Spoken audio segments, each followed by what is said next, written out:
لا حول ولا قوة الا باللہ العلی العظیم۔ اعوذ باللہ من الشیطان اللعین الرجیم۔ بسم اللہ الرحمن الرحیم۔ الحمد للہ الذی ذکرہ للشرف الذاکرین وشکرہ فوز للشاکرین وطاعتہ نجاة للمطیعین۔ الصلاة والسلام علی رسول الثقلین محبوب رب المشرقین ورب المغربین ولی الدارین امام القبلتین جد الحسن والحسین ابی القاسم محمد۔ اما بعد فقد قال اللہ سبحانہ تبارک وتعالی وقولہ الحق۔ بسم اللہ الرحمن الرحیم۔ وما ارسلناک الا رحمۃ للعالمین۔ صلوات پڑھ دیں بر محمد وآلہ۔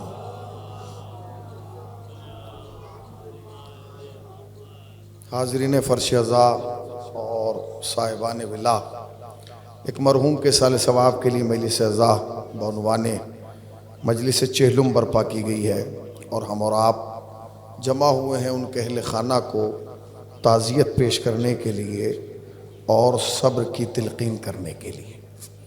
یہی قانون حیات ہے اور یہی اصول زندگی کہ جب ہمارے درمیان سے کوئی مومن یا مومنہ اس دار فانی کو چھوڑ کر اس عالم بقا میں قدم رکھتا ہے تو ہم اس کے ایصال ثواب کے لیے مجلس حسین برپا کرتے ہیں۔ اگر ہم اور آپ اپنی زندگی کا جائزہ لیں تو آپ کو بخوبی اس بات کا احساس ہوگا کہ ہماری اور آپ کی زندگی جس نقطے، جس محور اور جس مرکز کے ارد گرد طواف کرتی ہے، اس محور، اس مرکز، اس نقطے کا نام مجلس امام حسین ہے۔ ہماری زندگی میں جتنی بھی رونقیں پائی جاتی ہیں ان سب رونقوں کی بنیاد مجلس امام حسین ہے۔ ہماری زندگی میں جتنی بھی دینداری پائی جاتی ہے اس دینداری کی بنیاد مجلس امام حسین ہے۔ ہماری زندگی میں جتنا بھی قرآن مجید کو لے کے انس اور محبت پایا جاتا ہے اس انس اور محبت کی بھی بنیاد مجلس امام حسین ہے۔ اس کی ایک خاص وجہ یہ ہے کہ جن گھرانوں میں، جن خانوادوں میں اور جن آغوشوں میں ہم نے اور آپ نے تربیت پائی ہے اس میں والدین نے ہمیں یہی بتایا ہے اور ماں باپ نے یہی سکھایا ہے کہ گھر میں خوشی ہو تب بھی مجلس ہونا ہے، گھر میں غم ہو جائے تب بھی مجلس ہونا ہے۔ تم امیر ہو تب بھی مجلس کرنا، تم غریب ہو جاؤ تب بھی مجلس کرنا، حالات بگڑے ہوں تب بھی مجلس ہوگی، حالات سدھر جائیں تب بھی مجلس ہوگی۔ تم بیمار ہو تب بھی مجلس کرنا، تم شفا پا جاؤ تب بھی مجلس کرنا۔ اور یہی نہیں، ہمیں والدین نے یہ بھی بتایا ہے کہ اگر تمہارے پاس گھر نہیں ہے تو گھر پانے کے لیے مجلس کرو، اور اگر حسین گھر دے دے تو شکرانے کے طور پر مجلس کرو۔ ایک صلوات پڑھیں بر محمد وآل محمد پر۔ تو یہ مجلس عزا ہے جو چاروں طرف سے ہمیں گھیرے ہوئے ہے اور جس کے حصار میں ہم اور آپ زندگی گزارتے ہیں۔ کوئی موقع، کوئی مقام، کوئی محل ایسا نہیں ہوتا جہاں ہم مجلس امام حسین کا سہارا لے کے اپنی زندگی کو آگے نہ بڑھا رہے ہوں۔ چونکہ یہ مجلس جو ہے یہ ربیع الاول میں ہو رہی ہے، یہ مہینہ جو ہے وہ حسین کے نانا کا مہینہ ہے، یہ مہینہ جو ہے وہ حسن کے نانا کا مہینہ ہے، یہ مہینہ جو ہے وہ رحمت للعالمین کا مہینہ ہے، یہ مہینہ جو ہے یہ مرسل اعظم کا مہینہ ہے، یہ مہینہ جو ہے وہ ہمارے نبی پاک کا مہینہ ہے۔ لہٰذا کوشش یہ کروں گا کہ جتنی بھی باتیں ہوں وہ نبی پاک کے بارے میں ہو، نبی رحمت کے بارے میں ہو، مرسل اعظم کے بارے میں ہو۔ چونکہ یہ سال، یہ مہینہ نہیں بلکہ کہہ دیا جائے کہ یہ سال اگر سال کسی ذات سے منسوب کیا جا سکتا ہے تو اس ذات کا نام محمد رسول اللہ ہے۔ اس لیے کہ یہ وہ سال ہے کہ جس سال میں نبی مکرم کی ولادت کو 1500 سال پورے ہوئے ہیں۔ کتنے؟ 1500 سال۔ 1500 سال نبی مکرم کی ولادت کو پورے ہو گئے ہیں۔ لہٰذا فقط یہ مہینہ نہیں، پورا سال نبی کا سال ہے۔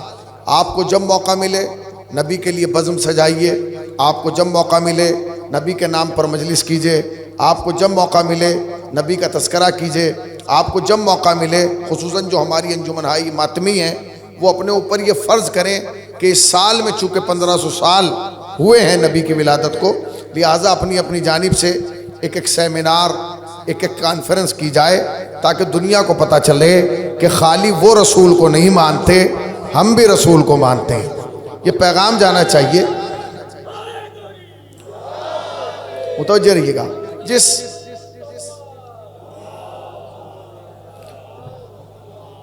جس آیہ کریمہ کو میں نے تلاوت کیا ہے، یہ وہ آیہ کریمہ ہے جس میں پروردگار عالم نے رسول کے آنے کے مقصد کو بیان کیا۔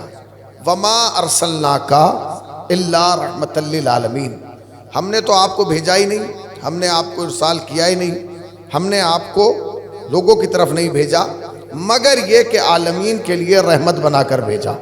یہ اس آیت کا ظاہری ترجمہ ہے جو آپ حضرات نے نہ جانے کتنے خطبہ، کتنے ذاکرین، کتنے واعظین، کتنے علماء، کتنے محققین سے اس منبر سے سنی ہوگی۔ میں بھی اس آیت کو عنوان بنا کے کچھ باتیں آپ کی خدمت عالیہ میں رکھنا چاہتا ہوں۔ نبی کیا ہے؟ رحمت ہے۔ نبی کیا ہے؟ قرآن کی نگاہ میں کیا ہے؟ میں بہت لمبی چوڑی گفتگو نہیں کروں گا، بہت مختصر سی باتیں ہوں گی، دو چار، مگر میں چاہوں گا کہ تیزی سے وہ باتیں کرتا ہوا اپنی منزل تک پہنچ جاؤں۔ نبی کیا ہے؟ نبی رحمت ہے۔ رسول کیا ہے؟ رسول رحمت ہے، چونکہ قرآن کہہ رہا ہے کہ ہم نے آپ کو رحمت بنا کے بھیجا۔ ہم نے آپ کو کیا بنا کے بھیجا؟ زور سے بولیے بھائی، رحمت۔ تو نبی رحمت بن کے آئے، تو محمد نبی رحمت بن کے آئے، محمد رسول رحمت بن کے آئے۔ تو جو انسان نبی رحمت بن کے آیا ہو، جو انسان رسول رحمت بن کے آیا ہو، اس کا پیغام بھی پیغام رحمت ہوگا۔ وہ جو پیغام دے گا وہ پیغام رحمت ہوگا، اس کا جو میسیج ہوگا وہ بھی رحمت والا ہوگا۔ سچ بتائیے، وہ خود نبی رحمت تھا، رسول رحمت تھا، پیغام رحمت تھا، تو کیا وہ نبی یہ چاہے گا کہ میری امت زحمت میں ہو جائے؟ وہ چاہے گا کہ امت زحمت میں مبتلا ہو جائے؟ مگر میرا آپ سے ایک سوال ہے، اس وقت امت رحمت میں مبتلا ہے یا زحمت میں؟ بتائیے بھائی، اگر امت زحمت میں مبتلا ہے یا رحمت میں؟ بتائیے آپ، زور سے بولیے۔ اب اس وقت جس زمانے سے ہم گزر رہے ہیں، اس میں امت رحمت میں مبتلا ہے یا زحمت میں؟ بتائیے کیوں؟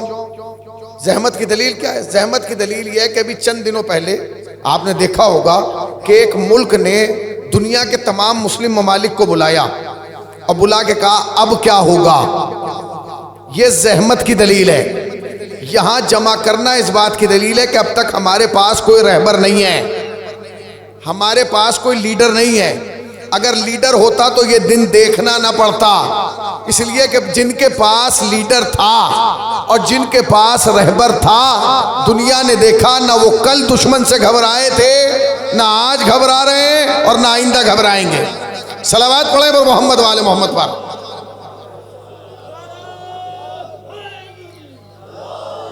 تو نبی رحمت ہے، رسول رحمت ہے، پیغام بھی پیغام رحمت ہے۔ تو جس کا پیغام رحمت ہوگا، کیا وہ یہ چاہے گا کہ اس کی امت مصیبت میں گرفتار ہو جائے، بلاؤں میں گرفتار ہو جائے، زحمتوں میں گرفتار ہو جائے؟ نہیں۔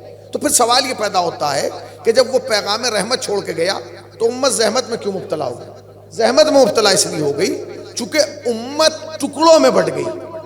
اس وقت اگر امت کے پاس کوئی راستہ ہے مصیبت سے نجات کا اور پریشانی سے نجات کا، تو بس وہ ایک ہے، وہ ہے اتحاد کا راستہ۔ وہ کس بات کا راستہ ہے؟ اتحاد کا راستہ۔ جب تک ساری امت مسلمہ مل کے ایک پلیٹ فارم پر جمع نہیں ہوگی، تب تک ہم اس مصیبت سے نجات نہیں پا سکتے۔ یہی کلیہ ہے، یہاں سے لے کے آپ آسمان تک چلے جائیے اور آسمان سے لے کے زمین کے پاتال تک چلے جائیے، اس کے علاوہ کوئی دوسرا حل نہیں ہے۔ تو سب سے پہلے کیا جائے کہ اختلاف کو ختم کیا جائے۔ تو پہلے تو سوال یہ پیدا ہوتا ہے کہ اختلاف ہے کس بنیاد پر؟ کس وجہ سے امت مسلمہ میں اختلاف ہے؟ کس وجہ سے؟ کون سی بنیاد ایسی ہے کہ جس وجہ سے امت میں اختلاف پیدا ہوا؟ بہت سارے لوگ کہہ دیتے ہیں کہ امت میں جو اختلاف پیدا ہوا ہے وہ امامت اور خلافت کے نام پر ہوا۔ نہ، امت میں اختلاف امامت اور خلافت کی وجہ سے نہیں ہوا، غلط۔ امت کا اختلاف، امامت اور خلافت کا معاملہ تو بہت بعد میں ہے۔ سب سے پہلے جو اختلاف ہوا ہے وہ نبوت کی بنیاد پر ہوا۔ تو کس بات پہ ہوا؟ نبوت۔ سب سے پہلے جو اختلاف ہوا ہے وہ نبی کی ولادت پر ہوا۔ وہ اختلاف کیا ہوا ہے؟ وہ تاریخوں کا اختلاف ہوا ہے۔ اب اسے آپ تاریخی اختلاف کہیے، روایت کا اختلاف کہیے، مگر اختلاف تو ہوا ہے۔ وہ اختلاف یہ ہوا ہے کہ ہمارے عالم اسلام کے تمام لوگوں نے کہا ہے کہ نبی مکرم 17 ربیع الاول کو آئے۔ ہمارے جتنے بھی پوری دنیا میں شیعہ انہوں نے کہا کہ نبی 17 ربیع الاول کو آئے۔ عالم اسلام نے کہا نبی 12 ربیع الاول کو آئے۔ تو دو تاریخیں ہو گئی، ایک 12 ایک 17۔ اب اس 12 اور 17 کے اختلاف کو کیسے ختم کیا جائے؟ تو اس 12 اور 17 کے اختلاف کو ختم کیا حضرت امام راحل نے، امام خمینی نے۔ امام خمینی نے کہا کہ اس میں لڑنے اور جھگڑنے کی ضرورت نہیں ہے، تم اپنی تاریخ پہ قائم رہو، تم اپنی تاریخ پہ قائم رہو۔ یہ جو 12 اور 17 کے درمیان کا ٹائم ہے نا، اسے ہم ہفتہ وحدت بنا دیتے ہیں۔ نہیں پہنچے آپ؟ یعنی یہ دونوں تاریخیں ملا کے کیا کیا جائے گا؟ ہفتہ وحدت، یعنی وحدت کا ہفتہ۔ اور کیا یعنی جو 12 سے شروع ہو اور 17 تک جائے وہ ہفتہ وحدت ہے۔ اب جملہ بدل رہا ہوں، اگر آپ تک پہنچے تو پذیرائی کر دیجیے گا۔ قبلہ جو 12 سے شروع ہو 17 تک جائے وہ ہفتہ وحدت ہے، اور جو غدیر سے شروع ہو کر مباہلہ تک جائے وہ ہفتہ ولایت ہے۔ صلوات پڑھیں پر محمد والے محمد پر۔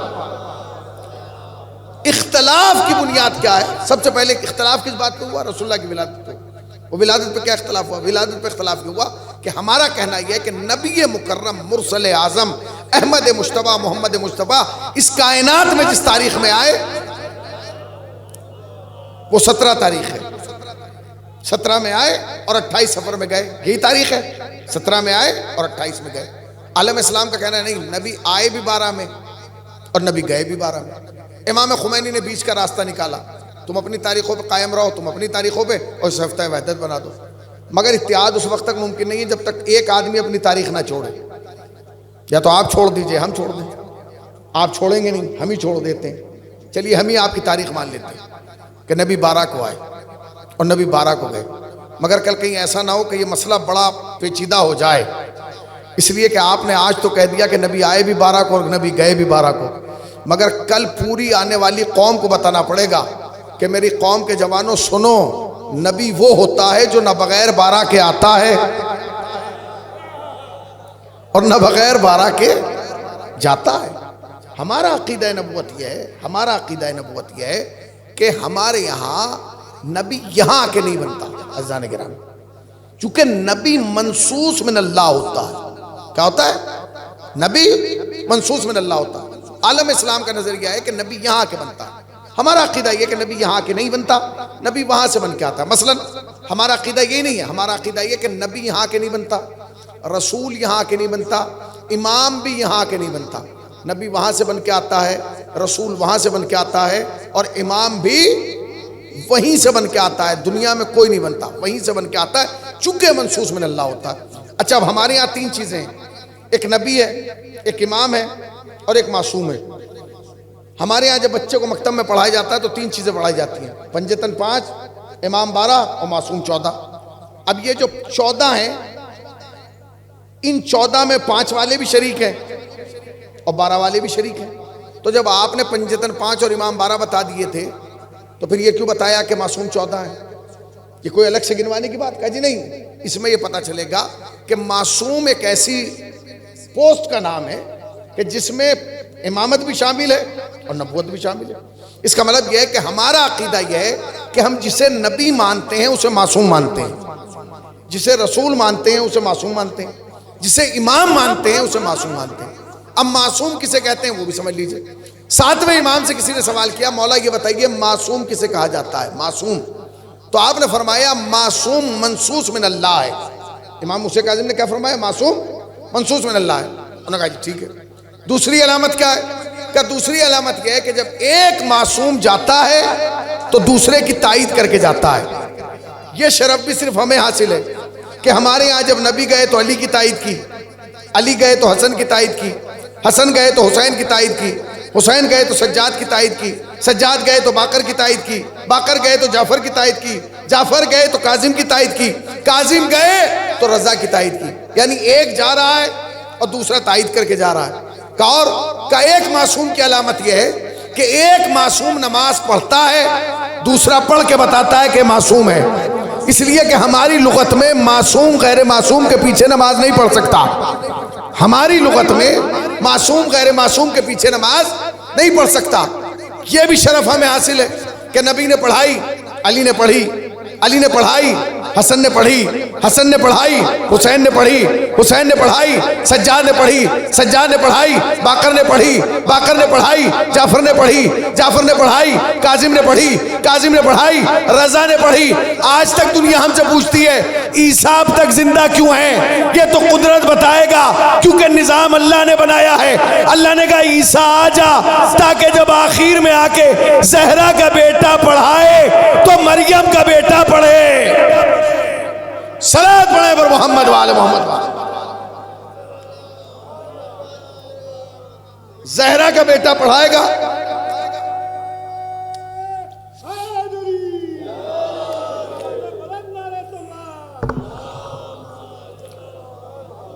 زہرا کا بیٹا پڑھائے گا اور مریم کا بیٹا پڑھے گا، تاکہ پتہ چلے ایک معصوم پڑھ رہا ہے اور دوسرا پڑھا رہا ہے۔ تو پہلی علامت کیا ہے معصوم کی؟ ہم نبی کو معصوم مانتے ہیں۔ پہلی علامت کیا ہے؟ منصوص من اللہ ہوتا ہے، ایک جاتا ہے دوسرے کی تائید کر کے جاتا ہے، ایک پڑھتا ہے دوسرا پڑھاتا ہے۔ کہو کہ ہمارے ہاں جو معصوم ہوتا ہے وہ صاحب اعجاز ہوتا ہے، صاحب کرامت ہوتا ہے۔ مطلب کیا؟ یعنی صاحب کرامت سے مراد یہ ہے کہ وہ معجزہ دکھانے کی طاقت رکھتا ہے۔ یاد رکھیے گا، اگر معجزہ دکھا رہا ہے تو معصوم ہے، نبی ہے، امام ہے۔ اگر معجزہ نہیں دکھا پا رہا ہے تو وہ نبی امام نہیں ہے۔ اس نے کہا مولا معجزے سے مراد کیا ہے؟ تو تاریخ کا جملہ یہ ہے کہ امام نے چاروں طرف دیکھا، دور ایک درخت کھڑا تھا۔ امام نے کہا اگر معصوم چاہے تو درخت کو اشارہ کرے گا، درخت چل کے آئے گا۔ اور یہ کہہ کہ امام نے گفتگو آگے بڑھایا۔ جب امام گفتگو آگے بڑھا رہے تھے تو وہ شخص اپنی جگہ سے اٹھنے لگا۔ امام نے کہا بیٹھو، پھر بیٹھ گیا، پھر اٹھا۔ امام نے کہا بیٹھو۔ اچھا یہ سوچ رہا ہے کہ میں ہی صرف درخت کو دیکھ پا رہا ہوں پیچھے سے، امام تو دیکھ ہی نہیں پا رہے، کیونکہ امام کا منہ تو میری طرف ہے۔ امام تو پیچھے جب دیکھیں گے جب دائیں بائیں کریں گردن، اسے کون جا کے بتائے کہ معصوم کو پیچھے دیکھنے کے لیے گردن گھمانے کی ضرورت نہیں ہے، اس لیے کہ معصوم جیسے آگے دیکھتا ہے ویسے ہی پیچھے دیکھتا ہے۔ تو کہا کہ مولا، اٹھ گیا۔ امام نے کہا بیٹھو، پھر بیٹھ گیا، پھر اٹھا۔ امام نے کہا بار بار اٹھ کیوں رہے ہو؟ کہہ رہا مولا پیچھے دیکھیے۔ امام نے کہا پیچھے کیا دیکھو؟ کہا مولا دیکھیے تو صحیح۔ امام نے کہا کیا دیکھو؟ درخت آ رہا ہے۔ کہاں آ رہا ہے؟ آنے دیجئے، درخت آ رہا ہے تو آنے دیجئے۔ آ گیا درخت۔ جب درخت قریب آیا، نبی کون ہے ہمارے یہاں وہ سنیے گا، ہمارا عقیدہ نبوت کیا ہے۔ امام نے درخت کو دیکھا، پھر اس شخص کو دیکھا، پھر درخت کو دیکھا، پھر شخص کو دیکھا، پھر درخت کو دیکھ کے کہنے لگے ہم نے تو تمہیں نہیں بلایا، تم کیوں آ گئے؟ تو درخت سے آواز آئی، فرزند زہرا معاف کیجیے گا، آپ نے نہیں بلایا، میں پھر بھی آ گیا۔ اگر آپ بیدار ہیں تو میں ایک سوال کرنا چاہتا ہوں۔ ایک طرف تو یہ درخت ہے جو معصوم کے بغیر بلائے آ گیا، ایک طرف تو یہ درخت ہے جو معصوم کے بغیر بلائے آ گیا، ایک طرف وہ ہیں جو معصوم کے بلانے پہ نہیں آ رہے ہیں۔ تو آپ کسے زیادہ نمبر دیں گے، درخت کو یا حضرت انسان کو؟ کسے دیں گے بھائی زیادہ نمبر؟ درخت کو نا، کیونکہ درخت بغیر بلایا گیا۔ امام نے درخت کی طرف دیکھا، ہم نے تو تمہیں نہیں بلایا، تم کیوں آ گئے؟ درخت گویا ہوا۔ بہت سارے لوگ کہتے نہیں نبی علم غیب نہیں رکھتے تھے، نبی تو ہم ہی جیسے تھے، نبی کو علم غیب کیسے ہو سکتا ہے؟ دوسرے کے دماغ کو نبی کیسے جان سکتا ہے؟ دل کو اب سنیے کیسے جان سکتا ہے۔ امام نے کہا ہم نے تو تمہیں نہیں بلایا، تم کیسے آ گئے؟ درخت گویا ہوا۔ فرزند زہرا معاف کیجیے گا، آپ نے نہیں بلایا، میں پھر بھی آیا۔ امام نے کہا جب میں نے نہیں بلایا تو تم کیوں آئے؟ کہا مولا میں اس لیے آیا، جب آپ نے فرمایا نا اگر معصوم اشارہ کرے درخت چل کے آئے گا، جیسے ہی آپ نے کہا نا درخت چل کے آئے گا، اس نے فوراً دماغ میں سوچا کیسے آئے گا؟ میں نے آ کے بتایا ایسے آئے گا۔ صلوات پڑھیں پر محمد والے محمد پر۔ کیسے آئے گا؟ میں نے آ کے بتایا۔ اس کا مطلب یہ کہ معصوم صاحب اعجاز ہوتا ہے، جب وہ معجزہ دکھائے تو وہ صاحب منصب ہے، اگر وہ معجزہ نہیں دکھا رہا ہے تو وہ صاحب منصب، وہ نبی معصوم امام نہیں۔ یاد رکھیے گا ہمارے ہاں چمتکار کے قائل نہیں ہیں، ہمارے یہاں معجزے کے قائل ہیں۔ چمتکار اور ہے، معجزہ اور ہے۔ معجزہ یعنی قوت خدا کا اظہار کرنا، خدا کی جانب سے جو اسے طاقت ملی ہے اس کے اظہار کا نام کیا ہے؟ معجزہ ہے۔ جو ان عام انسان کی پہنچ سے دور ہو، جو عام انسان کے اختیار سے باہر ہو، جسے عام انسان نہ کر سکے، اسے کیا کہا جاتا ہے؟ معجزہ۔ جیسے سورج کو پلٹانا یہ معجزہ ہے، چاند کے 2 ٹکڑے کر دینا یہ کیا ہے؟ یہ معجزہ ہے۔ تو اب معجزہ کیا ہے؟ اب آپ ایک قدم آگے بڑھیے۔ معصوم کیا ہوتا ہے؟ جو معجزہ دکھاتا ہے۔ اب عالم اسلام کا ایک نظریہ ہے، وہ نظریہ یہ ہے، ہمارا نظریہ ہے کہ نبی وہاں سے بن کے آتا ہے، یہاں نہیں بنتا۔ وہ جب آتا ہے پہلی دنیا میں، بلکہ میں غلط کہہ گیا، ہمارا عقیدہ اس سے آگے کا ہے، وہ آنے سے پہلے نبی ہوتا ہے اور جانے کے بعد نبی ہوتا ہے۔ مگر عالم اسلام کا نظریہ ہے کہ نہیں، نبی یہاں آنے کے بعد 40 سال کے بعد نبی بنتا ہے۔ ٹھیک ہے، آپ کا اپنا عقیدہ ہے۔ اب ہمیں یہ دیکھنا پڑے گا یہ معجزہ 40 سال کے بعد دکھاتا ہے یا 40 سال سے پہلے دکھاتا ہے۔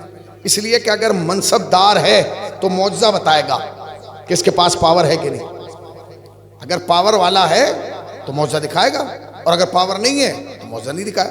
اب اگر نبی کی زندگی میں معجزات 40 سال کے بعد ہوں تو اس کا مطلب یہ کہ 40 سال کے بعد بنا ہے، اور اگر معجزات 40 سال سے پہلے نظر آئیں اس کا مطلب کیا ہے؟ آپ نے کہا 40 سال کے بعد، بھائی 40 سال کے بعد کیوں؟ یہ تو بچپن سے نبی تھا۔ مسئلہ یہ ہے کہ آپ کو بچپن کے نبی کا اس لیے نہیں پتا چلا کیونکہ آپ کے پاس کوئی ایسا سورس نہیں تھا جس سے آپ بچپن کے بارے میں پوچھ لیتے۔ یہ ہے کیسا؟ بھائی بچپن کے بارے میں کون بتائے گا؟ اب میں آپ کو بتاتا ہوں۔ تاریخ اسلام میں خاتون ہے جس کا نام ہے جناب خدیجۃ الکبریٰ سلام اللہ علیہ، ملکۃ العرب، عرب کی سب سے مالدار خاتون، بڑی کاروباری، اتنی بڑی کاروباری ہیں کہ آپ کا مال تجارت 80,000 اونٹوں پہ جاتا ہے۔ پہلا اونٹ دوسرے شہر میں داخل ہوتا ہے تب آخری مکے سے باہر نکلتا ہے، اتنے اونٹوں پہ جا رہا ہے۔ ان کا ایک غلام ہے جس کا نام میسرہ ہے۔ ابھی رسول اللہ کی شادی نہیں ہوئی، ابھی اعلان رسالت نہیں ہوا، ابھی پہلی وحی نہیں ہوئی، ابھی کوہ ابی قبیس سے نبی نے قولوا لا الہ الا اللہ کا نعرہ نہیں لگایا، ابھی لوگوں کو نہیں بلایا، ابھی دعوت ذوالعشیرہ نہیں ہوئی ہے، ابھی کچھ نہیں ہوا، ابھی سب معاملہ ایسے ہی چل رہا ہے نارمل۔ جناب خدیجہ سلام اللہ علیہ بڑی تاجر ہے، آپ کا غلام ہے میسرہ جو آپ کے کاروبار کا حساب و کتاب رکھتا ہے۔ اور حساب و کتاب کیا رکھتا ہے؟ وہ یہ رکھتا ہے کہ کتنے کا مال بکا ہے، کتنے کا خریدا گیا، کتنے کا فائدہ، کتنے کا نقصان، سب میسرہ رکھتا ہے۔ ایک دن جناب خدیجہ سلام اللہ علیہ نے میسرہ کو بلایا، میسرہ آ گیا۔ ہم یاد رکھیے گا میسرہ بھی مسلمان نہیں ہے، اس لیے کہ مسلمان تو جب ہوگا جب نبی اعلان رسالت کریں گے تبھی تو ہوگا، مگر یہ ہے کہ اہل کتاب میں سے ہے، کتابوں کا علم رکھتا ہے، جانتا ہے کتاب۔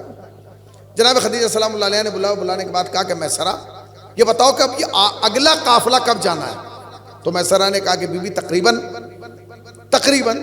15 سے 20 دن لگیں گے اگلا قافلہ جانے میں۔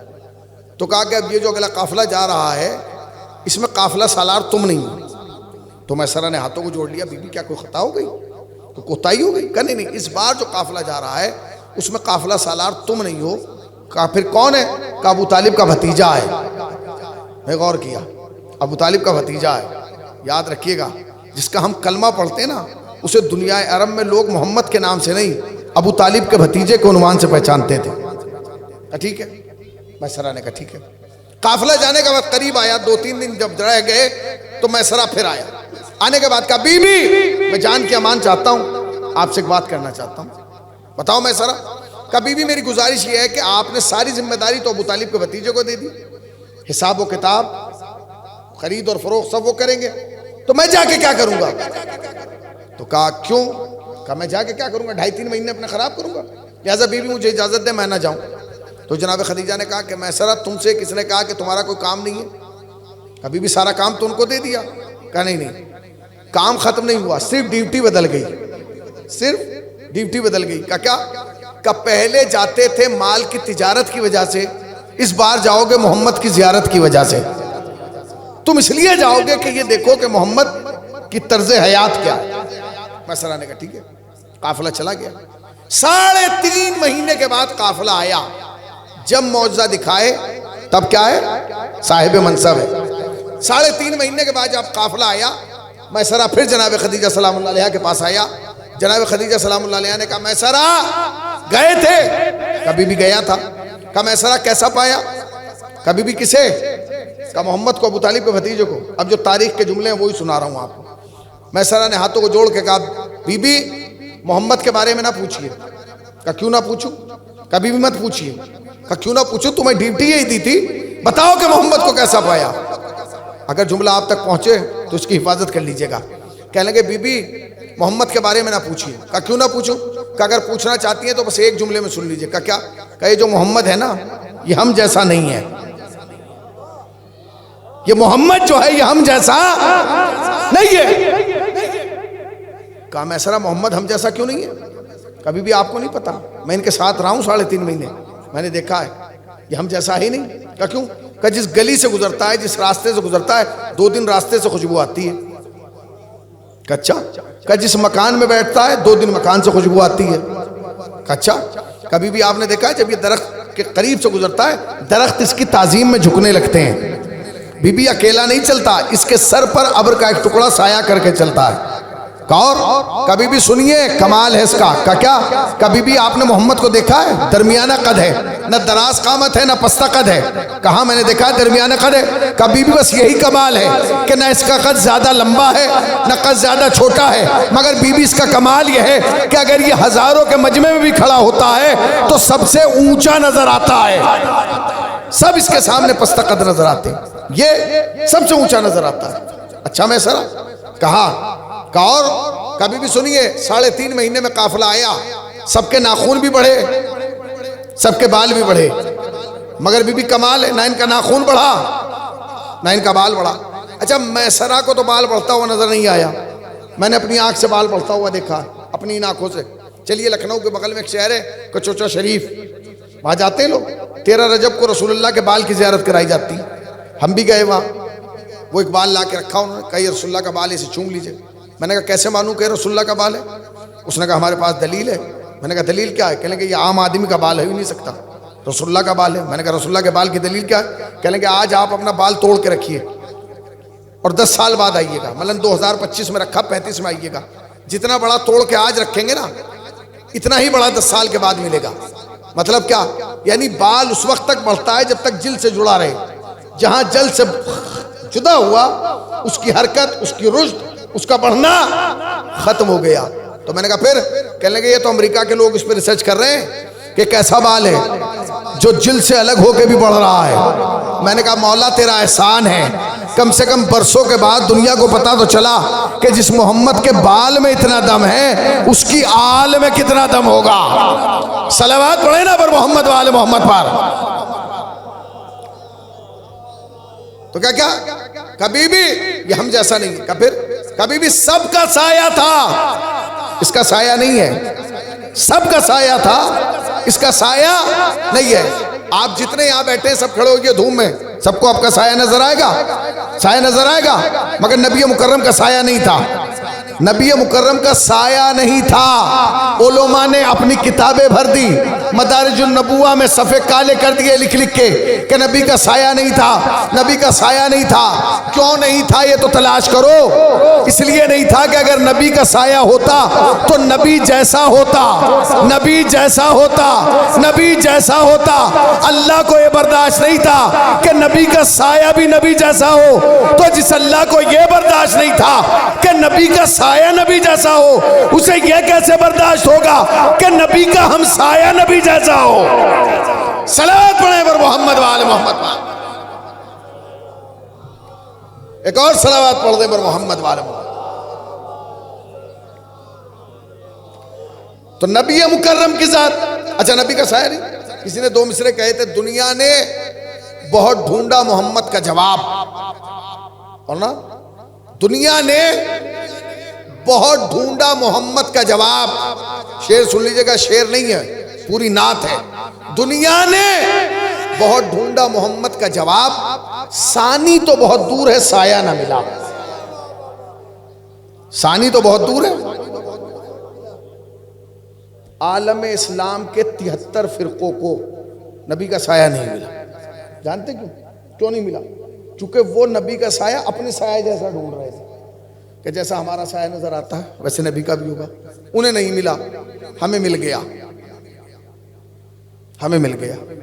اس لیے کہ سائے کی پہچان یہ ضروری تھوڑی ہے کہ جو زمین پہ آپ سے آگے آگے چلے وہ سایہ ہے نہیں. سائے کی تعریف یہ ہے کہ جو ساتھ ساتھ رہے وہ سایہ ہوتا ہے. لوگ کہتے نہیں آپ تو سائے کی طرح ساتھ رہتے, تو نبی کا تو سایہ ہے.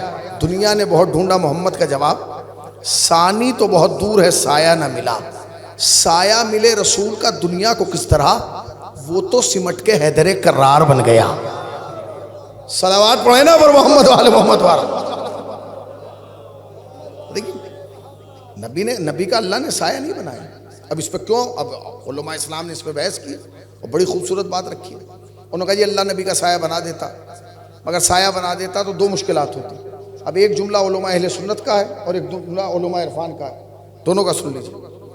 علماء اہل سنت کا جو جملہ ہے وہ بڑا قیمتی ہے. وہ کہتے ہیں جی اگر اللہ نبی کا سایہ بنا دیتا نا تو لوگ نبی کا احترام کرتے, نبی کے سائے کا احترام نہ کر پاتے. ہوتا ہے نہیں, آپ اپنے ابا کا احترام کرتے ہیں, ابا کے سائے کا نہیں کرتے. آپ اپنے استاد کا احترام کرتے ہیں, استاد کے سائے کا نہیں کرتے. آپ اپنے چچا کا احترام کرتے ہیں, چچا کے سائے کا نہیں کرتے. جس کا بھی احترام کرتے ہیں آپ اس کا کرتے ہیں, اس کے سائے کا نہیں کرتے. اکثر کبھی نہ کبھی ایسا ہوتا ہوگا کہ آپ کا قدم ابا کے سائے پہ آ گیا, آپ کا پاؤں استاد کے سائے پہ آ گیا. آپ جس کا احترام کرتے ہیں نا, بڑی تعظیم کرتے ہیں, اس کے سائے پہ آپ کا پیر رکھا ہے. ہوتا ہے کہ نہیں, بتائیے ہوتا ہے کہ نہیں.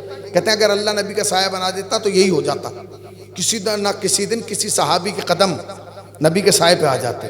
اللہ کو یہ برداشت نہیں تھا کہ محمد کے سائے پر بھی کسی صحابی کا قدم آئے. میں نے کہا واہ کمال کر دیا. اللہ کو یہ برداشت نہیں تھا کہ کسی صحابی کا قدم بھی نبی کے سائے پر آئے. تو پھر آج کے بعد نہ کہنا کہ سب برابر ہیں, سب اور ہیں, علی اور ہے.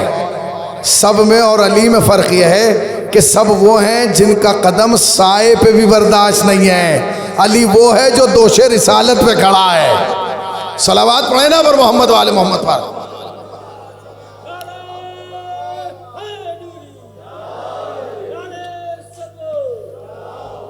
تو نبی مکرم اور کہا کہ بی بی یہ ہم جیسا نہیں ہے. کہا کیوں؟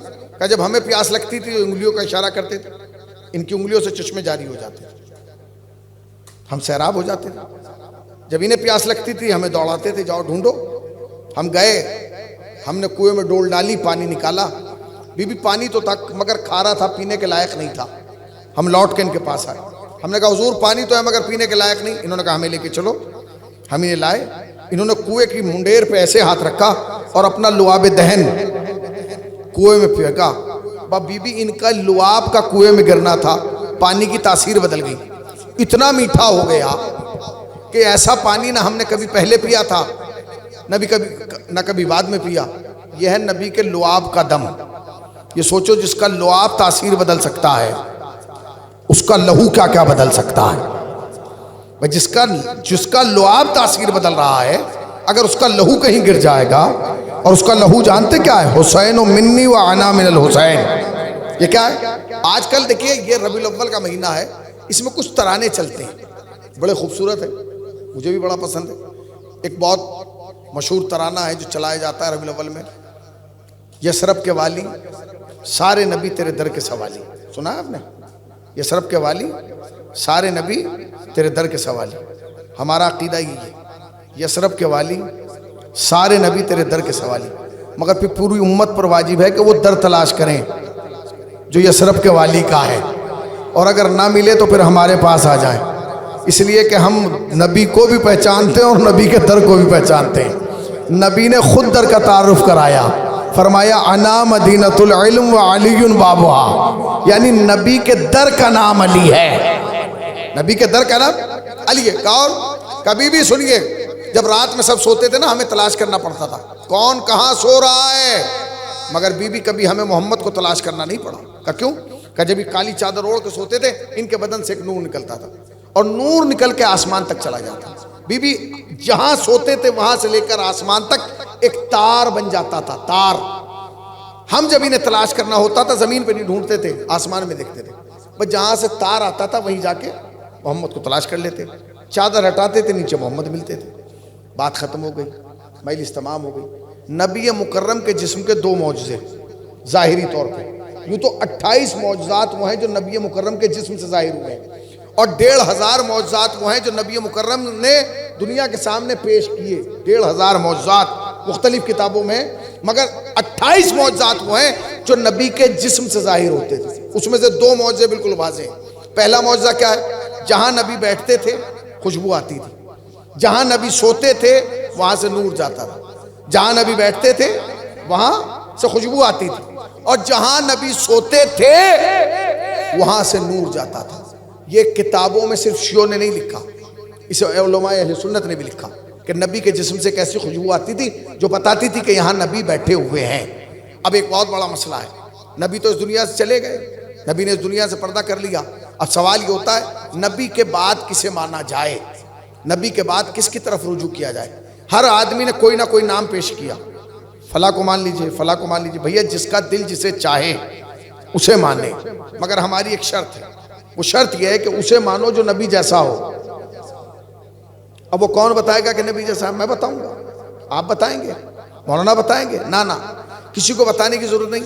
تاریخ سے پوچھو کہ کون نبی جیسا ہے تو تاریخ تمہیں ایک بتائے گی کہ مکے کی ایک رات تھی جو سیاہ رات تھی، اس کالی رات میں 40 سردار برہنہ شمشیر لے کے دروازے کے چاروں طرف کھڑے ہوئے تھے ایک مکان کے۔ اچھا 40 تو یہاں کھڑے تھے سردار، 400 ان کے پیچھے انتظار کر رہے تھے، پوری رات کھڑے رہے۔ صبح مایوسی کے ساتھ اپنے قافلوں قبیلوں کی طرف جب لوٹے تو ان 400 نے کھڑے ہو کے کہا وہ تلوار دکھاؤ جس پر محمد کا لہو لگا ہے۔ انہوں نے کہا معاف کرو، لہو نہیں مل پایا۔ کہ کیوں نہیں ملا؟ کہا محمد ہی نہیں ملے۔ انہوں نے کہا محمد کیوں نہیں ملے؟ تم کہاں تھے؟ پوری رات کھڑے رہے۔ پھر کیا ہوا؟ کہ جب صبح ہوئی اور ہم کود کے اندر پہنچے، ہم نے چادر ہٹائی تو چادر کے نیچے سے نبی نہیں نکلے، علی نکلے۔ تو انہوں نے ایک دوسرے کا منہ دیکھ کے کہا مکے ہی میں رہتے ہو کہیں باہر رہتے ہو؟ کیا مطلب؟ کہ تم سے بڑا بے وقوف کون ہے کہ پوری رات کھڑے رہے؟ پوری رات کھڑے رہنے کی ضرورت کیا تھی جب محمد تھا ہی نہیں؟ تو اس نے کہا کیا مطلب؟ کہا یہ تو مکے کا اندھا بھی جانتا ہے کہ جہاں محمد ہوتا ہے وہاں سے خوشبو آتی ہے، اور یہ مکے کی ہر عورت جانتی ہے کہ جہاں نبی سوتا ہے وہاں سے نور جاتا ہے۔ تو تم پاگل تھے، پوری رات کھڑے رہے، خوشبو سونگ لیتے، خوشبو سے پتہ چل جاتا کہ اندر نبی ہے کہ نہیں، نور دیکھ لیتے، نور بتا دیتا کہ نبی ہے کہ نہیں۔ اس نے کہا تم نے ہمیں بے وقوف سمجھا ہے، پوری رات اسی چکر میں تو کھڑے رہے، خوشبو بھی آ رہی تھی، نور بھی جا رہا تھا، خوشبو بھی آ رہی تھی، نور بھی جا رہا تھا، خوشبو بھی آ رہی تھی، نور بھی جا رہا تھا۔ اب نبی کے بعد اسے مانو جس کے بدن سے نبی والی خوشبو آئے، جس کے بدن سے نبی والا نور جائے۔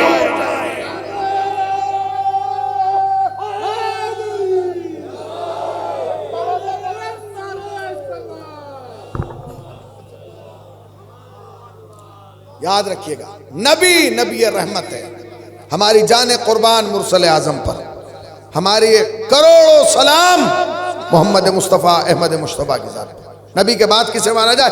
اسے مانا جائے جس کے اندر نبی والے کمالات ہوں، جس کے اندر، اب یاد رکھیے کہ ہمارا عقیدہ کیا ہے؟ اب مولانا ہے، مولانا 24 گھنٹے مولانا ہے، اپنے گاؤں میں ہے تو مولانا، اپنی ننیال میں ہے تو مولانا، اپنی سسرال میں ہے تو مولانا، ایران میں ہے تو مولانا، عراق میں ہے مولانا، یہی تو ہے۔ یہ کبھی مولانا ہوں گے کبھی مولانا نہیں ہوں گے؟ نہیں۔ ہمارے یہاں ایک نظریہ یہ بھی پیدا ہوا، وہ نظریہ عجیب ہے۔ انہوں نے کہا جی نبی کبھی نبی ہوتا کبھی نبی نہیں ہوتا۔ کیا مطلب؟ کبھی نبی ہوتا ہے کبھی ہم جیسا ہوتا ہے۔ یہ کیا مطلب ہے بھائی؟ کبھی نبی ہوتا ہے کبھی نبی نہیں ہوتا؟ کہاں جب یہ نبی ہو، جب یہ کوئی بات کہے تو مان لو، جب نبی نہیں ہے تب یہ کوئی بات کہے نہ مانو۔ تو پتہ کیسے چلے گا کہ اب یہ نبی ہے اب نبی نہیں ہے؟ نبی کو بتانے سے پہلے تھوڑی کہیں گے کہ میں نبی بن کے بول رہا ہوں اور اب تم جیسا بول کرو، نہیں۔ آپ جائیے، جب آپریشن ہوتا ہے تو آپریشن تھیٹر کے بعد 2 بلب ہوتے ہیں، ایک لال ایک ہرا۔ لال جل رہا ہے اس کا مطلب آپریشن چل رہا ہے، تو یا تو کوئی ایسی چراغ ہو، روشنی ہو جس سے پتہ چلے کہ اب یہ نبی ہے۔ تو لوگوں نے مسئلہ بھی خود ہی حل کر دیا، کہیں گے نہیں اس کا تعلق چراغ سے نہیں پتہ چلے گا، پھر کئی جگہ سے طے پتہ، جب یہ اس جگہ ہو تو نبی ہے، جب اس جگہ نہ ہو تو نبی نہیں ہو۔ کیا مطلب؟ کہ جب ممبر پہ ہو تو نبی ہے۔ اب جو بات ممبر سے کہے وہ مان لو، اس کے علاوہ کچھ بھی کہے نہ ماننا۔ کیوں؟ گھر میں ہے تو نبی نہیں، اولاد کے ساتھ ہے تو نبی نہیں، ازواج کے ساتھ ہے تو نبی نہیں، نوازوں کے ساتھ ہے تو نبی نہیں، بیٹی کے ساتھ ہے تو نبی نہیں، داماد کے ساتھ ہے تو نبی نہیں، دوستوں کے ساتھ ہے نبی نہیں، بازاروں میں ہے نبی نہیں، ہیں شاہراہوں پہ ہے نبی نہیں۔ نبی کب ہے؟ جب ممبر پہ ہے۔ اس کے علاوہ کہ جب مصلی پہ ہو تو نبی ہے، مصلی سے ہٹے تو نبی نہیں۔ کتنا آسان کر دیا، ممبر پہ ہے تو نبی، مسلح پہ ہے تو نبی، اس کے علاوہ ہٹے تو پھر نبی نہیں ہے، اس کی بات کو نہ ماننا. آپ سمجھے؟ یہ عقیدہ پڑھنے سے پہلے مولانا میں سوچتا تھا کہ آخر نبی کو اتنی خواہش کیوں تھی غدیر میں کہ ممبر بنایا جائے. اگر غدیر ممبر کے بغیر ہو جاتی تو لوگ دنیا میں کہتے بھائی نے بھائی کا اعلان کر دیا، اس لیے کہ اس وقت تو نبی تھا ہی نہیں. اللہ کے نبی نے ممبر اسی لیے بنوایا تاکہ جب تاریخ غدیر لکھی جائے تو لکھنا پڑے کہ بھائی بھائی کو نہیں بڑھا رہا تھا، نبوت تھی جو ولایت کو بڑھا رہی تھی. جو ممبر سے کہ گمان لیجیے. عقیدہ نبوت وہ عقیدہ ہے جس پر ہمیشہ بات ہونے کی ضرورت ہے، اس لیے کہ سارے اختلافات اسی موضوع پر، یہی وہ موضوع ہے کہ جس پہ بات ہونا چاہیے. عقیدہ ولایت بعد میں، عقیدہ امامت بعد میں، غدیر بھی بعد میں. پہلا عقیدہ نبوت ہے، اس لیے کہ سب کا کلمہ ایک ہے، لا الہ الا اللہ محمد رسول اللہ. ہم یہ نہیں کہتے طہ رسول اللہ، یاسین رسول اللہ، ہم نبی رحمت ہی کا کلمہ پڑھتے ہیں. تو جتنا ہمارا ہے اتنا ہی آپ کا، جتنا آپ کا ہے اتنا ہمارا ہے. ہمیں چاہیے کہ ہم اور آپ بیٹھ کے مرسل اعظم کی ذات پر بات کریں. بڑی کتابیں لکھی گئی ہیں، مدارج النبوہ، سیرت نبی، سیرت مصطفیٰ، سیرت یاسین، ہیں یہ ساری سیرتوں کی کتابیں لکھی گئی ہیں. نبی کے بال سے لے کر نبی کے پاؤں کے ناخن تک پہ بات کی گئی، نبی کے زبان مبارک سے نکلنے والے الفاظ پہ بات کی گئی ہے، نبی کے ناخن پہ بات کی گئی ہے، نبی کے بدن سے نکلنے والے خون پر بات کی گئی. حد ہو گئی. نبی مرسل کی آنکھوں پر بات کی گئی ہے، نبی مرسل کی زلفوں پہ بات کی گئی ہے، نبی رحمت کے سرمے پہ بات کی گئی ہے. تو جب نبی کی ہر ذات پہ بات کی جائے گی، ہر رخ پہ بات کی جائے گی، تو جب زلفوں پہ بات ہوگی تو پھر بات اس پہ بھی ہونا چاہیے جن کے ہاتھوں میں نبی نے زلفیں دی تھی. وہ کون ہیں؟ اللہ اکبر. وہ ہیں فاطمہ کے لال حسن و حسین. کاندھے پہ بٹھایا، دوش پہ بٹھایا، آدھی زلف حسین کے حوالے کر دی، آدھی حسن کے حوالے کر دی. اگر کوئی عام بچہ ہوتا تو ایک اشارہ کرتا کہ بابا نانا دائیں چلیے، اور ایک اشارہ کرتا کہ بائیں چلیے. مگر کوئی روایت نہیں کہتی کہ حسن نے دائیں کی خواہش کی اور حسین نے بائیں کی خواہش کی، کیونکہ جنہیں بٹھایا تھا یہ خالی نواسے نہیں تھے، یہ حجت خدا تھے، یہ معصوم تھے، یہ منصوص من اللہ تھے. نبی نے اپنی زلفوں کو کسی عام انسان کے ہاتھ میں نہیں دیا تھا، فاطمہ کے لال کے ہاتھ میں دیا تھا. بڑے لوگ کہتے ہیں جی عقیدہ نبوت کمزور ہے. نہ ہمارے بارے میں عقیدے کی بات نہ کیا کرو. عقیدہ نبوت، نبی کی عظمتوں کو کروڑوں سلام، نبی تو بہت بلند ہے. خدا کی قسم کربلا میں آؤ گے تو تمہیں پتہ چلے گا کہ ہم خالی نبی کو نہیں، شبیہ نبی کو بھی مانتے ہیں، شبیہ رسول کو بھی مانتے ہیں. حسین نے جب رخصت کیا ہے نا علی اکبر کو، تو جو مرثیہ پڑھا ہے وہ عجیب ہے. پروردگار گواہ رہنا، اب وہ جا رہا ہے کہ جو صورت میں، سیرت میں، شکل میں، رفتار میں، گفتار میں تیرے نبی سے مشابہ ہے. حسین نے کربلا کے میدان میں ہر انسان کے چہرے سے نقاب اڑ دی تھی. لوگ کہتے تھے جی ہم تو صحابہ کو مانتے ہیں. حسین نے کہا اچھا تم صحابہ کو مانتے ہو، لو میں رسول اللہ کا ایک صحابی کربلا کے میدان میں بھیج رہا ہوں جس کا نام حبیب بن مظاہر ہے. حبیب خالی حسین کا صحابی نہیں ہے، حبیب رسول کا بھی صحابی ہے، حبیب علی کے بھی صحابی ہیں، حبیب حسن کے بھی صحابی ہیں، حبیب حسین کے بھی صحابی. اور یہ روزہ حسین کے صحابی بن کے نہیں، رسول کے صحابی بن کے. میں تم سے پوچھ رہا ہوں، حبیب جب مقتل میں گئے لوٹ کے آئے یا مارے گئے؟ مارے گئے نا، شہادت کا جام نوش کیا. حسین نے کہا دیکھو اگر یہ صحابہ کو مانتے تو حبیب کو کبھی نہ مارتے. حبیب کا شہید ہونا اس بات کی دلیل ہے کہ ان کا عقیدہ صحابیت نہیں ہے. انہوں نے کہا جی ٹھیک ہے، ہم تو بنی ہاشم کو مانتے ہیں، بنی ہاشم کا احترام کرتے ہیں، اس لیے کہ آل رسول ہیں. حسین نے جسے بھیجا وہ بنی ہاشم میں سے تھا، اگر یہ بنی ہاشم کو مانتے تو بنی ہاشم کو نہ مارتے. انہوں نے کہا نہیں ہم تو حسن کو بہت مانتے ہیں. حسین نے کہا اچھا حسن کو مانتے ہو، میں قاسم کو بھیج رہا ہوں، اگر حسن کو مانتے ہو تو قاسم کو نہ مارنا. قاسم بھی مارے گئے. اس کا مطلب کیا ہے؟ نہ یہ صحابہ کو مانتے تھے، نہ یہ بنی ہاشم کو مانتے تھے، اور اگر انہوں نے اب حسن کو مار دیا تو اب یہ قاسم کو مار دیا، حسن کو بھی نہیں مانتے. نہیں ہم علی کو تو مانتے ہیں. حسین نے کہا عباس تم چلے جاؤ، شاید تمہیں دیکھ کے میرا بابا یاد آ جائے. میں پوچھتا ہوں عباس مارے گئے کہ نہیں؟ مارے گئے. حسین کربلا میں چہرے سے نقاب الٹ رہے تھے. یہ دیکھو، اگر صحابہ کو مانتے تو حبیب نہ مارے جاتے، اگر بنی ہاشم کو مانتے تو بنی ہاشم نہ مارے جاتے، اگر حسن کو مانتے تو قاسم نہ مارے جاتے، اگر علی کو مانتے تو کبھی عباس نہ مارے جاتے. تو مجمع سے ایک آواز اٹھی، ہاں ہم رسول کو تو مانتے ہیں، کلمہ پڑھتے ہیں. حسین نے کہا اکبر اب تم چلے جاؤ، تم ہم شکل پیغمبر ہو. لو عزیزو، علی اکبر بھی مارے گئے. علی اکبر کا مرنا کو کم سمجھ رہے ہیں؟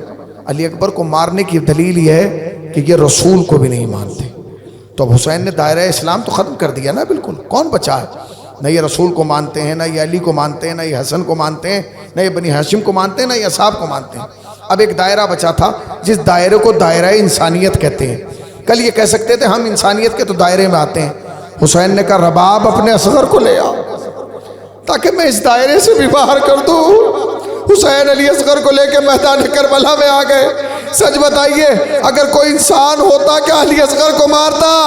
حسین نے جب علی اصغر کے گلے پہ تیر لگا، اصغر مسکرائے، بابا میں نے آخری نقاب بھی الٹ دی. اللہ خدا مرحوم کو غریق رحمت فرمائے، درجات بلند فرمائے. آج 40ویں کی مجلس ہے. تدفین میں آپ آئے ہوں گے، سویم میں آئے ہوں گے، 10ویں میں آئے ہوں گے، 20ویں میں آئے ہوں گے، آج 40ویں میں آ گئے. سچ بتائیے کہ آپ کے آنے سے، آپ کے بیٹھنے سے کیا مرحوم زندہ ہو جائیں گے، واپس آ جائیں گے؟ نہیں. پھر کیوں آتے ہیں بار بار؟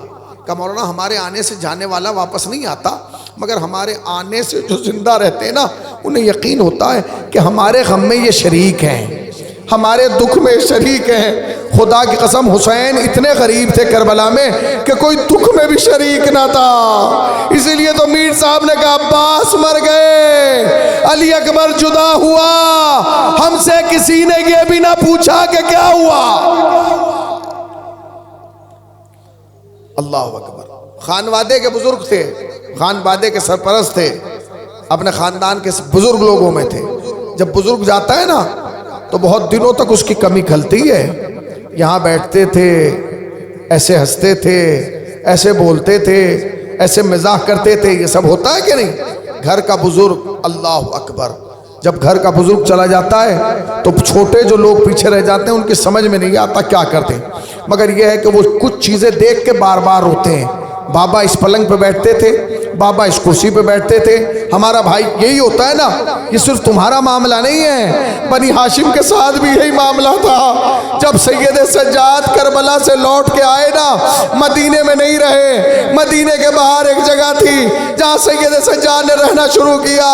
محمد باقر آئے، آنے کے بعد کہنے لگے بابا گھر کیوں نہیں چلتے؟ اے بابا گھر کیوں نہیں چلتے؟ کہتے میرے لال میں گھر کیسے جاؤں؟ جب میں گھر میں جاتا ہوں بابا کا حجرہ دیکھتا ہوں، بابا یاد آتے ہیں. چچا کا حجرہ دیکھتا ہوں، چچا عباس یاد آتے ہیں. ارے جب میں علی اکبر کا حجرہ دیکھتا ہوں، میرا بھائیا، اللہ تمہیں کوئی غم نہ دے سوائے غم سرکار ہے. بابا بابا بابا میں انتظام کرتا ہوں، میرے لال جاؤ انتظام کرو.